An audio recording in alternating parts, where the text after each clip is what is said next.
China and Greece, human rights demonstrators breached tight security at the ceremonial lighting of the Olympic flame at Olympia in Greece. They tried to disrupt the speech of the head of the Chinese organising committee, Liu Qi. The BBC's Clive Murray was there.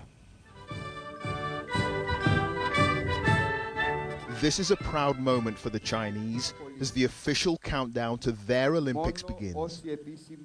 But the decision to award China the 2008 Games meant politics would be even more involved than usual, and so it's proving.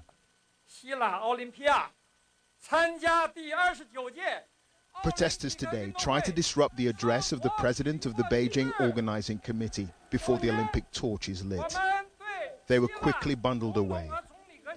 The rest of the ceremony passed off without incident.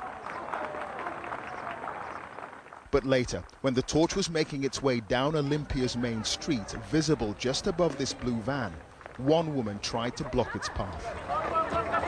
Another protester unfurled a Tibetan flag. The security services here acted quickly. Thousands of extra officers had been drafted in to deal with potential trouble.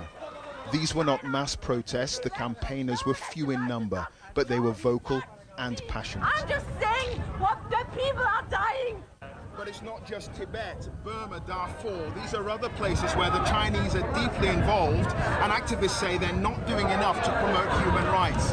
They say the Chinese are laughing in the face of the ideals of the Olympics with the full complicity of Western governments. The flame now begins a journey from Olympia of 85,000 miles, taking around 130 days and covering 5 continents. It will arrive in the Chinese capital in August in time for the Summer Games. But Tibet could be a flashpoint, and demonstrations are expected in London too. The Olympic flame is usually a powerful symbol of peace and brotherhood. But for many, this time round it will symbolize repression and a lack of human rights. As such, it's not just the Chinese who are worried about mass demonstrations and protests. It's the International Olympic Committee too. Clive Murray, BBC News in Olympia.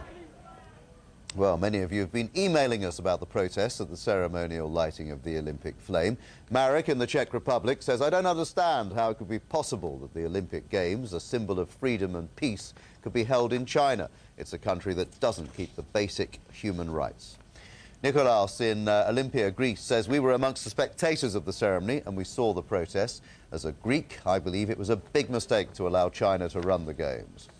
And we also heard from Michiko, who is in Tokyo, Japan. I support the Beijing Olympics, as the Dalai Lama says. The Olympics must be a symbol of peace and be free from politics. The Games are for global citizens and not just China. And of course, you can take part in the debate on our website, bbcnews.com/haveyoursay. You can also email your pictures to yourpics@bbc.co.uk. We'd love to hear from you.